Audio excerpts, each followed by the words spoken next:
जय जगन्नाथ आमर daily home cooking channel को स्वागत। बेंग आ बेंगोली दुई भौणी थिले।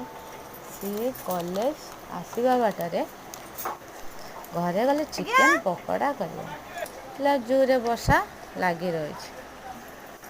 ଆଉ କ'ଣ କରିବେ, ଘରେ ତ ବେସନ ଅଛି, ପିଆଜ ବି ଅଛି। ମନେ କଲେ ସେ କ'ଣ ଆଇଟମ୍ ତିଆରି କରିବା। ସେଇଠୁ ସେମାନେ ଆରମ୍ଭ କଲେ ପିଆଜ କାଟିଲେ।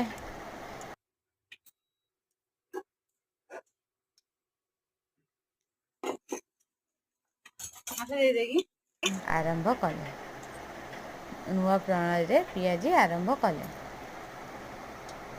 ଖାଇ ବର୍ଷା ପାଗକୁ ଖାଇକି ମହା ଆନନ୍ଦରେ ବେଙ୍ଗ ବେଙ୍ଗୁଲି ଖୁସିରେ ରହିଲେ।